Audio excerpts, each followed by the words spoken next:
Ayo berinvestasi akhirat, bangun rumahmu di surganya. Sempurnakanlah ibadah Anda dengan beramal jariah yang pahalanya tidak terputus hingga akhir kiamat.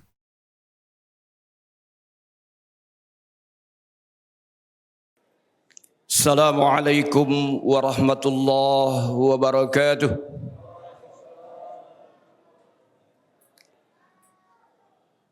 Alhamdulillahilladzi an'ama alaina bi ni'matil iman wal islam. Asyhadu an la ilaha illallah wahdahu la syarika lah. Al-Malikul Quddusus Salam. Wa asyhadu anna Muhammadan abduhu wa rasuluh. Afdalul anam wa misbahuz zalam wa rasuluhul malikul allam. Allahumma salli wa sallim wa barik ala Sayyidina Muhammad wa ala alihi wa ashabihi sadatul kiram, amma ba'd. Ayuhal hadirun, ikhwanul kiram, kaum muslimin, jamaah salat isya dan tarawih serta witir yang dirahmati oleh Allah Subhanahu wa taala. Marilah pada kesempatan di malam hari yang ke-11 ini kita mempersembahkan puji dan syukur kita ke hadirat Allah Subhanahu wa taala karena atas curahan rahmat serta limpahan nikmatnya kepada kita, sehingga alhamdulillah kita bisa kembali hadir di masjid ini untuk menghambakan diri kita kepada Allah Subhanahu wa taala melalui pelaksanaan salat isya secara berjamaah, dan insyaallah akan dilanjutkan dengan salat tarawih dan witir. Mudah-mudahan Allah Subhanahu wa taala berkenan meridai semua penyembahan diri kita ini insyaallah dan tercatat sebagai amal yang saleh.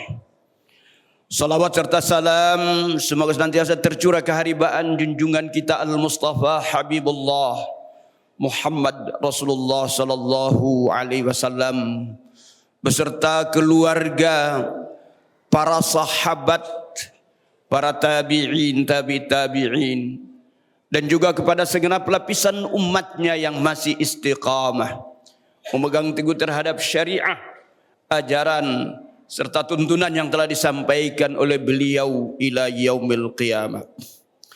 Kaum muslimin jamaah salat isya dan tarawih yang dirahmati oleh Allah Subhanahu wa taala. Alhamdulillah 10 hari sudah kita lewati. Kita sudah menyelesaikan babak pertama di bulan suci Ramadan yang disebut dengan babak rahmat. Kita telah memasuki masa ampunan Allah. InsyaAllah mudah-mudahan nanti 10 hari terakhir itu adalah malam untuk pembebasan, hari pembebasan kita daripada siksaan api neraka. Karena itu mari sama-sama kita hidupkan aktivitas amal ibadah di bulan suci Ramadan ini dengan sebaik-baiknya. Jangan kita sia-siakan, jangan kita lalai, karena kita tidak tahu apakah nanti Ramadan yang akan datang kita masih berjumpa lagi atau tidak. Kita bersyukur kepada Allah, Allah masih memberikan peluang dan kesempatan kepada kita.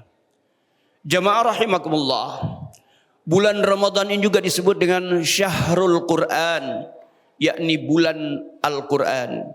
Karena di bulan Ramadan ini Allah turunkan kalamnya yang qadim, yakni Al-Quranul Karim. Bahkan bukan saja Al-Quran, tapi semua kitab-kitab Allah yang diturunkan, bahkan suhuf-suhuf yang diturunkan kepada para nabi pun, semuanya permulaannya diturunkan di bulan suci Ramadan. Jadi Taurat, Zabur, Injil pun permulaannya diturunkan di bulan suci Ramadan.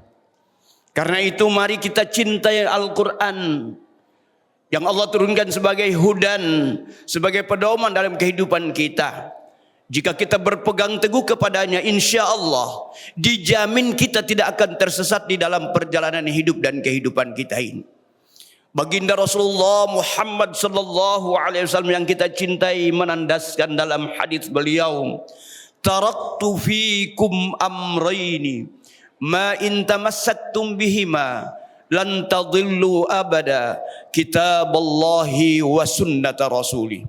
Aku tinggalkan kepadamu 2 perkara, kalian tidak akan sesat selama-lamanya selama kalian berpegang teguh kepada kedua perkara tersebut, yakni kitabullah, Al-Quranul Karim dan sunnah Rasulullah Muhammad sallallahu alaihi wasallam, yakni al-hadis. Selama umat Islam berpegang teguh kepada kitabullah Al-Quranul Karim dan sunnah Rasulullah Muhammad sallallahu alaihi wasallam, insya-Allah dia tidak akan tersesat di dalam perjalanan hidup dan kehidupannya. Kaum muslimin jamaah salat Isya dan tarawih yang dirahmati oleh Allah Subhanahu wa taala.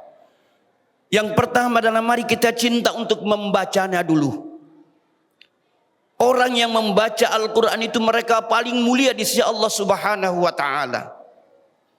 Di dalam sebuah hadis Rasulullah beliau bersabda, "Man kana yarju liqa Allahi falyukrim ahlullah."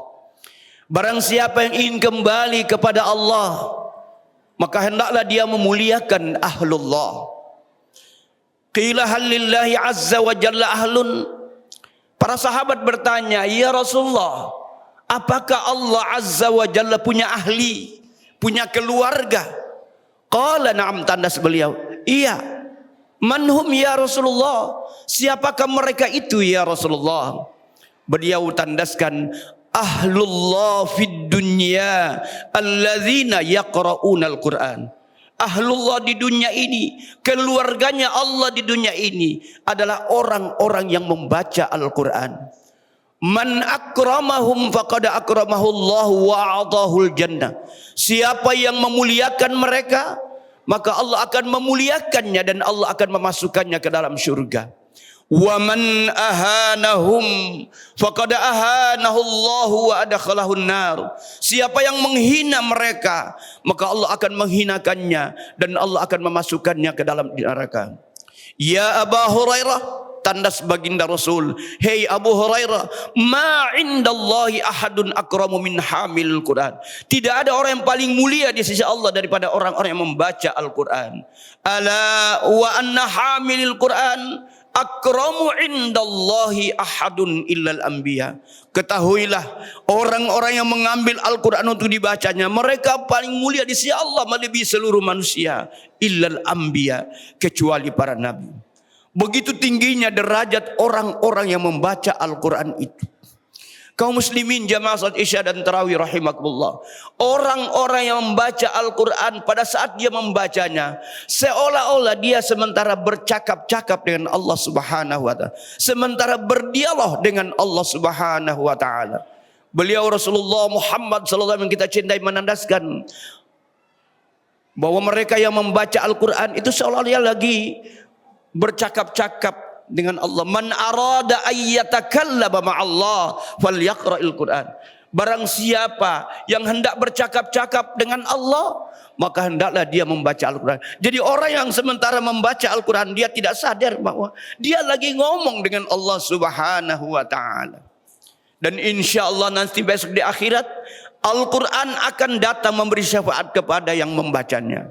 Iqra'ul Qur'ana fa innahu ya'ti yaumal qiyamati syafi'an li ashabi.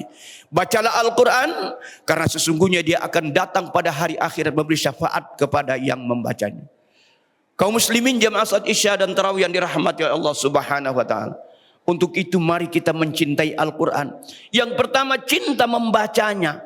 Setelah kita sudah cinta membacanya, maka insya Allah kita akan cinta untuk memperhatikan artinya, yakni pesan-pesan Allah yang ada di dalamnya.